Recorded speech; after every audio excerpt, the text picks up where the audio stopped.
This is Dr. Elliot Realsteen, and I have a PhD in philosophy, computer science, and most importantly, a PhD in street. I am here today to discuss university degrees, and more importantly, the merits of attaining a university degree. After all, there is no more important thing for young people to have in the modern day than a degree in something, right? An almost unreported problem amongst the media when covering our young people's pursuits of post-secondary credentials is that some degrees, in fact a large percentage of them, are not actually earned. Subterfuge is enacted in every way possible by many youths in order to garner that piece of paper that they have been told is paramount. The inculcation on the young mind with messages that earning a degree is the ultimate achievement and that it is the key to the best life possible is no doubt the reason why people, when they eventually get to university, are so desperate and will thus do anything in their power, such as bending and evading the rules, to actually get this quote-unquote prestigious degree. This issue was brought to my attention many years ago in a personal way. While I was in high school, a colleague of mine, who was a year older than me, began chatting with me about his first year of completed college studies. This colleague went on to explain how, quote, university was so easy and getting good grades was no problem because it was so easy to cheat, end quote. Now, this colleague of mine was a notorious over-exaggerator, and this combined with the fact that my early post-secondary educational pursuit came at a small college where cheating was very difficult, caused me to ignore this entire notion as extreme embellishment bordering on complete fiction. However, not too long after that encounter, while waiting to see the dentist, I encountered this issue of Maclean's magazine. The cover story detailed how more than half of all university students in Canada were involved in cheating. This story piqued my attention and it caused me to pursue my studies with my eyes open to this issue as I transferred later to a large university. Upon arriving to the large university campus and participating in classes which took place inside of lecture halls alongside over 250 other students made me realize that my colleagues' tales about the ease of cheating and getting good grades because of that was actually only a slight exaggeration.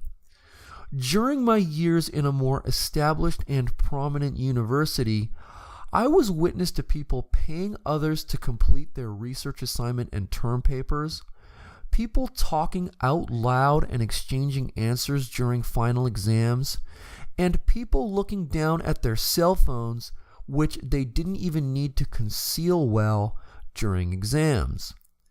These were things I saw with my own eyes.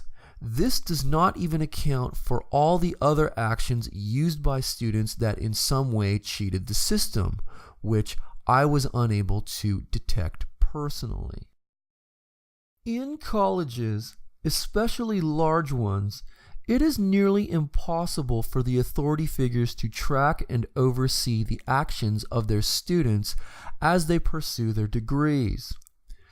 When an exam is being written by 250 people in a large auditorium, or sometimes even combined with other classes of 200 or more people and completed in a gymnasium, all while being monitored by 10 individuals at the most who by and large aren't really invested in the goings-on of the exam being written by the students, then sneaking a peek at your cell phone or slipping a piece of paper with some answers under your test is not the most difficult thing to do.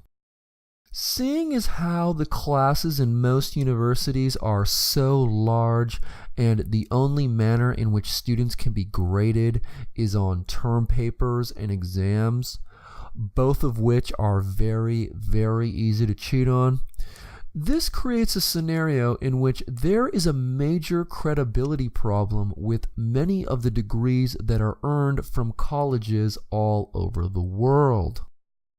Much has been said and covered about student debt and the utility of a degree in the modern workforce. But outside of this cover story printed in February of 2007, has there been much headline coverage from the media on the fraud that is taking place on university campuses every single day?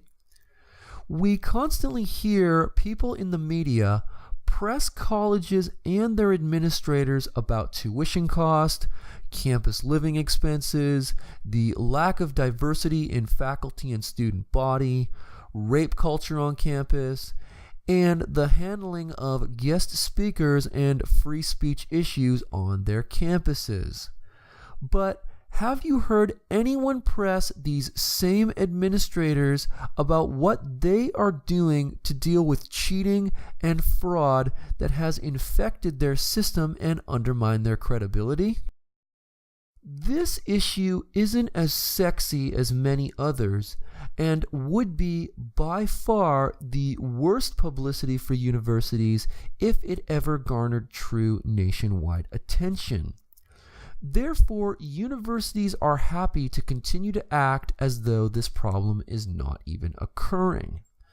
However, one quick search and it can be seen that this issue is rampant, persistent, and most importantly is going on at far greater numbers than is being reported.